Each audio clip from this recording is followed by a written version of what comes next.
Hello, everyone, and welcome back to another episode of the latest and greatest installments of How I. Today, I would like to discuss how I got my own shop.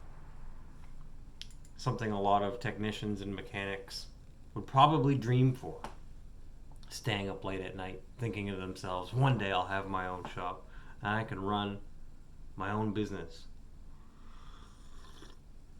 I can have my own guys and do all the work and be left alone. Be left alone to do the things that I want to do in my shop. If I want to fix something, I'll just fix it. If I want to work on something, I want to work on my own shop. So how I got my own shop.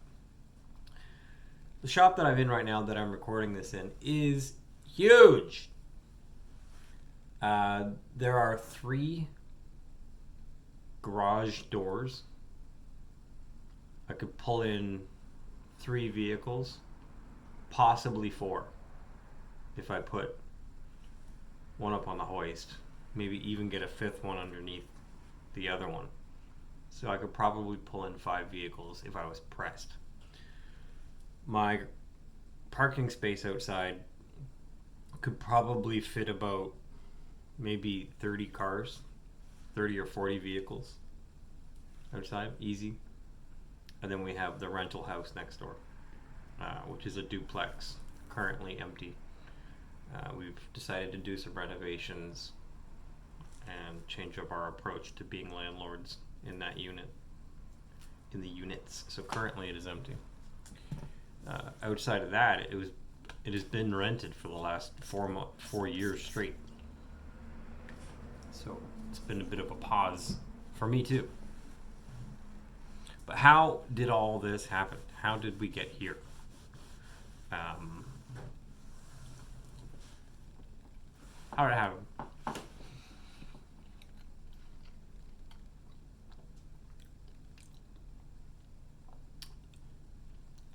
I started in the auto industry when I was 15, 16 years old. Through a recommendation of a friend, I told him I was looking for work part-time while I was in high school. I was looking to make some extra money on the side. My long-term goal was to move out of my parents' house, my mom's house at the time. So I've been in the auto industry for a long time. I got into it through a recommendation of a friend. And I started with auto detailing at Volvo, Subaru, Suzuki when I was 16.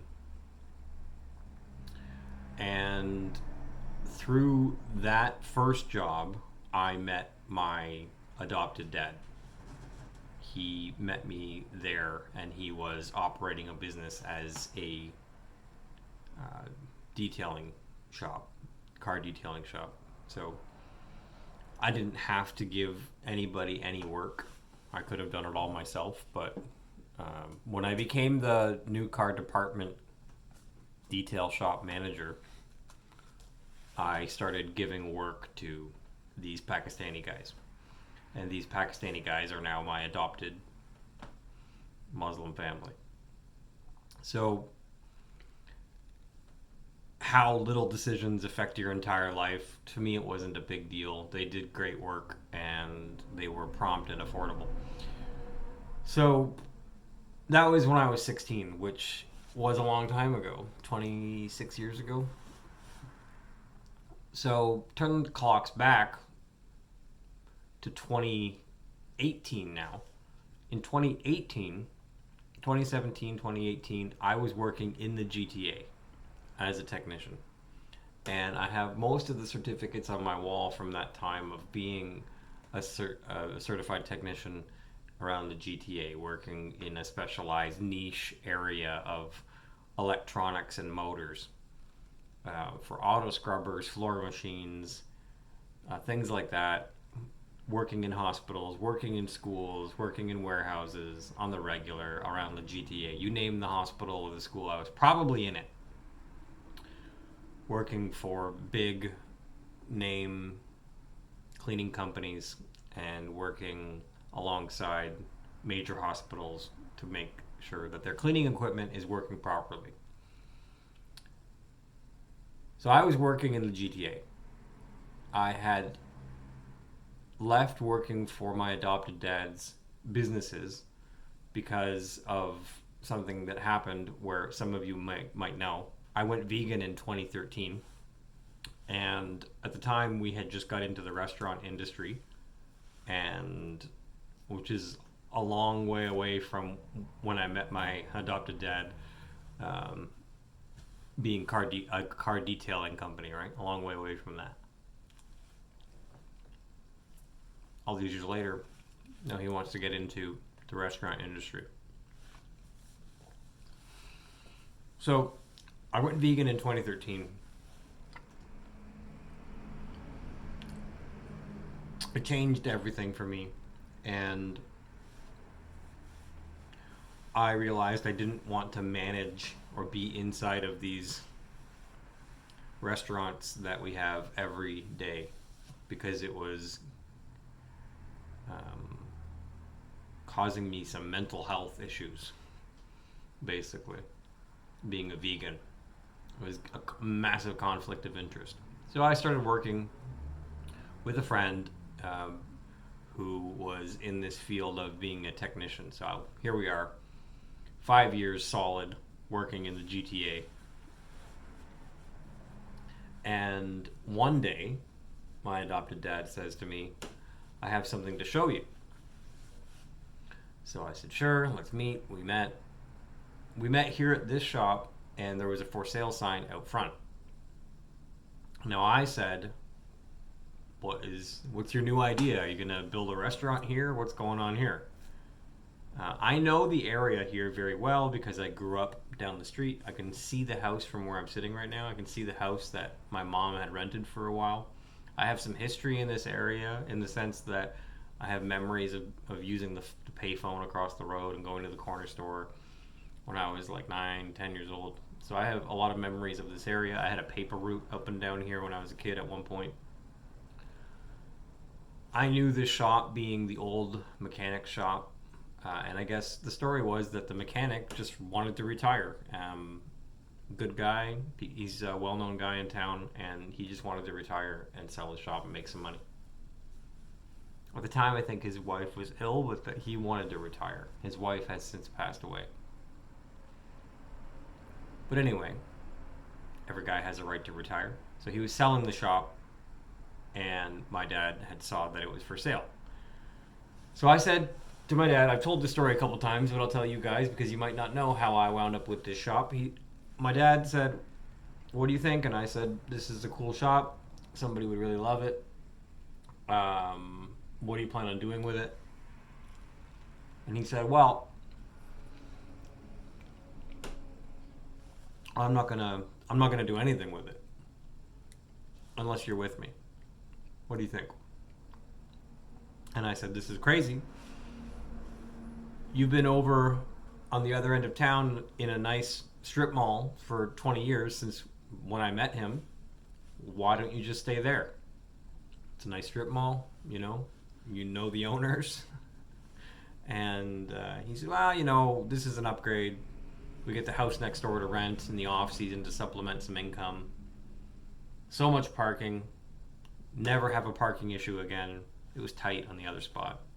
So much parking here. You could turn a Mack truck around in the front, and you could drive around in a circle around the shop, which is a big deal in this industry. So I said, well, I don't think this is doable because I have this job in the GTA, and frankly, Dad, I'm getting paid GTA dollars, and the only thing I don't like is that I have to commute, but I like the job. So how I got this shop was my dad said to me, in that moment when we were looking at the shop for sale, he said, look, Adam, whatever you're getting paid in the GTA, I'm going to match it. How about that? And I said, you're going to match X amount of dollars, whatever I'm being paid in the GTA? And he said, yeah, absolutely. So for the mere cost of my fuel going back and forth, which wasn't covered by my employer, that made it worth it for me, because now I'm not driving 2 hours every day and I'm getting to keep all the money that I would spend on gas. Absolutely. It's a no-brainer. Done. That is how I got the shop. That is how I became the highest paid certified rust proofing technician in the business. And that is how we're still here 4 years later. So my dad bought the shop, and my dad pays the mortgage. And I get to just basically be here and hang out and run everything out of here. Run businesses out of here, use it as mailing. People get their mail here, you know what I mean? Operate our rust check shop out of here, and that's how it's been. So credit and kudos and all the glory goes to my adopted dad, who, for whatever reason, took it upon himself this late in the game. I even said that at the time. I said, you know, this would have been something to do back in the 90s or early 2000s when we were younger. At the time, I said, look, I'm in my late 30s now. And he said, well, Adam, we're doing it now because we can do it now. And we couldn't do this 20 years ago. So, you know, you'll have your own shop. No neighbors. Nobody in the mall. Just you. If you want it. That's how it happened, my friends. True story. Here I am today. Just hanging out. In the shop. Follow me on Twitter at adamjosh.com. Take care of yourself, everybody. Have a great day.